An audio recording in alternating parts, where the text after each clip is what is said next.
Hi friends, welcome back to my channel. இன்றைக்கி நம்ம channel என்ன வீடியோ பார்த்தீங்கன்னா, ஒரு ஃப்ரைடே கேஷுவலான ஒரு ரொட்டீன் தாங்க பார்க்க போகிறோம். வீடியோ கண்டிப்பாக இன்ட்ரெஸ்டிங்காக இருக்கும். வீடியோ எண்டு வரைக்கும் ஸ்கிப் பண்ணாமல் பாருங்கள். வாங்க வீடியோக்குள்ளே போகலாம்.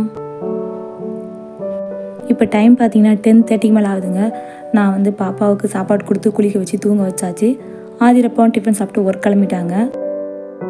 நானும் டிஃபன்லாம் சாப்பிட்டு முடிச்சதுக்கப்புறமா ரெடி ஆகிட்டேன். இப்போ பார்த்தீங்கன்னா இது வந்து சாப்பாட்டு வத்தலுங்க. ஏற்கனவே போட்டு வச்சுருந்தேன். சாதம் மீந்துருது, அது கொஞ்சம் வத்தல் போட்டலான்னு சொல்லி போட்டு வச்சுருக்கேன். அதை வெயிலில் காய வைக்கணும். ரோஸ் பெட்டல்ஸும் காய வைக்கணும். அதெல்லாம் காய வச்சிடலாம். அடுத்து பார்த்திங்கன்னா காலையில் ஹரிபரியாக கிளம்பும்ல, பாப்பாவை குளிக்க வைக்கணும், சாப்பிட வைக்கணும், அவர் கிளம்பணும். ஸோ போட்ட பொருள் போட்டபடி அங்கங்கே போட்டு வச்சுருவோம். ஸோ பாப்பாவை தூங்க வச்சதுக்கப்புறம் தான் இந்த வேலைலாம் பார்க்குற மாதிரி இருக்கும். அவளை தூங்க வச்சதுக்கப்புறம் இதெல்லாம் அழகாக க்ளீன் பண்ணி எடுத்துக்கலாம் டேபிள்லாம். அடுத்து சோஃபா கவருக்கு தாங்க வரணும். ஆதிரப்பா தான் எப்போ பார்த்தாலும் அதில் உட்காந்து கவர் எடுத்து போட்டுருவார். எடுத்து போடவே மாட்டார். இப்போ பாப்பா பண்ண ஆரம்பிச்சிட்டா. நான் நல்லாவே போட்டு வச்சா கூட அவள் எடுத்து போட்டுருவா. சரி, நானும் பலமரமாக அவள் தூங்கும் போது திரும்பவும் போட்டு வைப்பேன், தட்டி போட்டு வைப்பேன். ஏன்னா குழந்தைங்களுக்கு வீடு கொஞ்சம் க்ளீனாக இருக்கணும் இல்லையா, நமக்குமே நீட்டாக இருக்கணும். ஹாலில் ஓரளவுக்கு க்ளீனிங் ஒர்க்லாம் முடிஞ்சதுக்கப்புறம் கிச்சனுக்கு வந்துட்டேன். இன்றைக்கி காலையிலேயே வந்து கேஸ் ஸ்டவ், கவுண்டர் டாப்லாம் டீப் க்ளீன் பண்ணிட்டேங்க. இப்போ லஞ்ச் செய்ய போகிறேன். அதனால் கொஞ்சம் நீட்டாக இருக்கணுன்றதுக்காக லைட்டாக டச்சப் மட்டும் பண்ணிவிடுவேன். அப்படியே கிச்சனையும் ஹாலையும் லைட்டாக கூட்டி விட்டுருவேன்.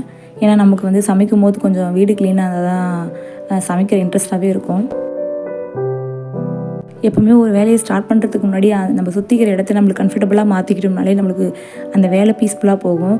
அது கிச்சனாக இருந்தாலும் சரி வெளியே வேலை பார்க்குற இடமா இருந்தாலும் சரி, நம்ம ஒர்க் பண்ணுற இடத்த நம்ம கொஞ்சம் நீட்டாக வச்சுக்கிட்டா நம்மளுக்கு கொஞ்சம் பாசிட்டிவாக இருக்கும். செய்கிற வேலையும் இன்ட்ரெஸ்ட்டாக செய்யலாம்.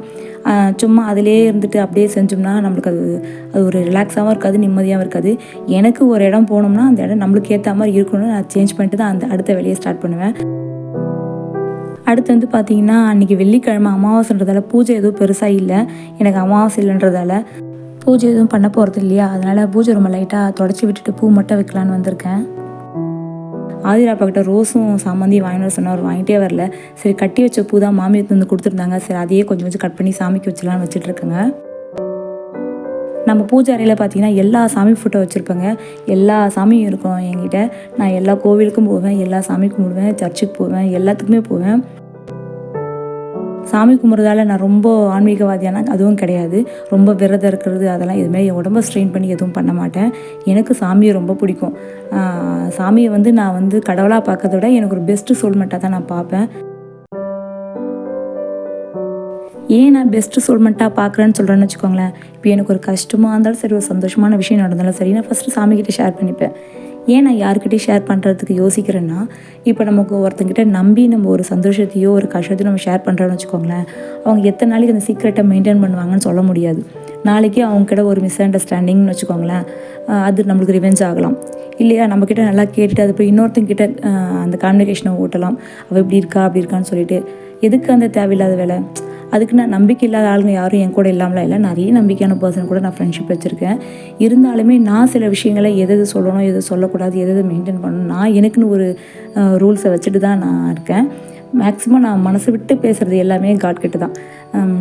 ஏன்னா அவர் வந்து நம்மளை பார்த்து கிண்டல் பண்ண மாட்டார், நம்மளை பற்றி இன்னொருத்தங்கிட்ட சொல்ல மாட்டார்.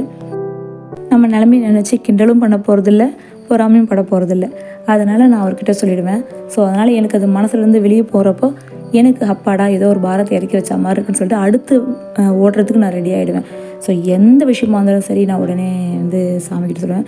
மேக்ஸிமம் நம்ம வீடியோ நிறைய நீ கோவில் வீடியோ தான் பார்ப்பீங்க. ஏன்னா நிறைய கோவிலுக்கு நான் போவேன். ஏன்னா கோவிலுக்கு போனாலே நான் அங்கே இருக்கிறதெல்லாம் சொல்லிட்டு வந்துடுவேன். எனக்கு அது ஒரு பிடிச்ச இடமாவே ஆகிடும். நான் மேக்ஸிமம் என் பிரச்சனையோ, என் கஷ்டத்தையோ, இல்லை சந்தோஷமான விஷயத்தையோ என்னுடைய ஃப்ரெண்டு மாதிரி நினச்சி நான் எல்லாத்தையும் சொல்லிட்டேன்னா எனக்கு ரிலாக்ஸ் ஆகிடும். இப்படி தான் நான் இன்னி வரைக்கும் ஃபாலோ பண்ணுறேன். அதனால தான் நான் ரொம்ப சாமியை கும்பிடுவேன்னு நிறைய வீடியோவில் சொல்லியிருக்கேன். அன்றைக்கி லஞ்சுக்கு பார்த்திங்கன்னா சிம்பிளான ரைஸ் தான், 1 பாட் ரைஸ் தான் பண்ண போகிறேன். ஏன்னா ஆதிரா பாப்பா வந்து மதிய லஞ்ச் டைம் வந்து வெறும் சாம்பார் சாதம், ரசம் சாதம், இல்லாட்டி தக்காளி சாதம் தான் சாப்பிடுவா. அவளுக்கு ஏற்ற மாதிரி மட்டும் லஞ்ச் ரெடி பண்ணுவேன். ஒரு நாள் ஆதிரா பாட்டி லஞ்சுக்கு வரமாட்டார். அதனால் விசேஷமாக எதுவும் கிடையாது. காலையில் பிரேக்ஃபாஸ்ட்டும் டின்னரும் தான் நாங்கள் சாப்பிட்ற ஃபுட்டு கொஞ்சம் ஆல்டர்னேட்டிவாக கொடுப்போம். லஞ்சு அவளுக்கு ஏற்ற மாதிரி தான் நான் சமைப்பேன். ஸோ அன்றைக்கி வெறும் தக்காளி சாதம் தான் பண்ணலான்னு பண்ணிகிட்ருக்கேன்.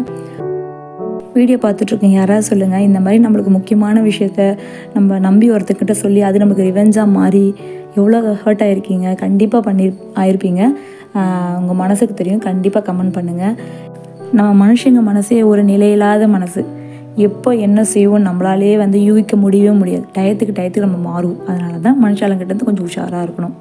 அது இல்லாமல் நம்ம சுற்றிக்கிற இடம், நம்ம பழகிற ஆட்கள், நம்ம எப்படி ட்ரெஸ் பண்ணுறோம், நம்ம எப்படி இருக்கிறோம் வச்சு தான் நம்மளோட மனநிலைமையும் இருக்கும். நம்மளும் அந்த வழியில் தான் போவோம். ஸோ எல்லாமே நம்ம ப்ரெசன்டபுளாக நீட்டாக பாசிட்டிவான ஆளுங்க கூட சேர்ந்துட்டு நிறைய நல்ல விஷயம் பண்ணும்போது நம்மளுக்கு எல்லாமே நல்லதாக நடக்கும். நம்ம லைஃப்பும் சூப்பராக போகும். வெள்ளிக்கிழமைக்கு முன்னாள் வியாழக்கிழமை கொஞ்சமாக கிராசரி ஐட்டம்ஸ் வாங்கலான்னு சொல்லிட்டு சூப்பர் மார்க்கெட் போயிருந்தோம். இப்போல்லாம் விலைவாசி அளவுக்கு அதிகமாக போயிட்டுருக்குங்க. என்ன பொருள் வாங்குறதுனே தெரியல.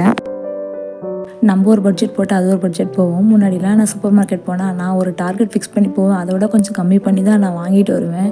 இப்போ நான் ஒரு டார்கெட் வச்சுட்டு போனால் அதோட ஜாஸ்தியாகுதுங்க. விலைவாசி அவ்வளோ பீக்கில் இருக்குது.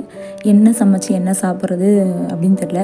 மனுஷனோட அடிப்படை தேவை கூட வாங்க முடியாத நிலைமைக்கு நம்ம வந்துட்டோம். மிடில் கிளாஸ் ஃபேமிலியோட நிலைமை இப்போதைக்கு இப்படி தான் இருக்குது. எது எடுத்தாலுமே விலையாக தான் இருக்குது. என்ன வாங்குறதுன்னு தெரியல. ஸோ அன்றைக்கி லிஸ்ட்டு பார்த்தீங்கன்னா நான் வாங்கின பொருள் கொஞ்சம் தான். ஆனால் நான் எதிர்பார்த்தத விட பில்லு ரேட் அதிகமாக இருந்தது. சரி, அன்றைக்கி வெள்ளிக்கிழமை இருக்கவே உப்பெல்லாம் கொட்டி வைக்கலான்னு சொல்லி அதெல்லாம் எடுத்து ரெடி பண்ணி வச்சுட்டேன். அதுக்கப்புறம் பார்த்திங்கன்னா சாப்பாடு வேலையும் முடிஞ்சது. நான் இந்த வேலையெல்லாம் கரெக்டாக முடிக்கிறதுல பாப்பா கரெக்டாக எழுந்து பாருங்க. கரெக்டாக 1 hour 1.5 hour தான் பாப்பா தூங்குவா. அதுக்குள்ளே நான் டைம் ஃபிக்ஸ் பண்ணி இந்த வேலையெல்லாம் முடிச்சிடுவேன். இந்த டைம் ஃபிக்ஸ் பண்ணி முடிக்கும் போது தான் என் உடம்பு ரொம்ப ஆக்டிவாக இருக்க மாதிரி இருக்கும்.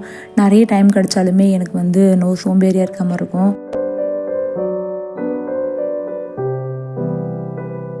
ஸோ 1.5 hour எல்லா வேலையும் முடிச்சாச்சு. பாப்பா கூட விளையாட வந்துட்டேன். இதுக்கப்புறம் பாப்பா கூட தான் எனக்கு கரெக்டாக இருக்கும். இந்த வீடியோ இதோட முடிச்சுக்கிறேன். நிறைய பேர் நம்ம வீடியோஸ் பார்க்குறீங்க, சப்ஸ்கிரைப் பண்ணாமல் பார்க்குறீங்க. மறக்காமல் சப்ஸ்கிரைப் பண்ணிட்டு பாருங்கள். எனக்கு மோட்டிவேஷனாக இருக்கும். அடுத்த ஒரு நல்ல வீடியோவில் சந்திக்கலாம். அது வரைக்கும் பாய்.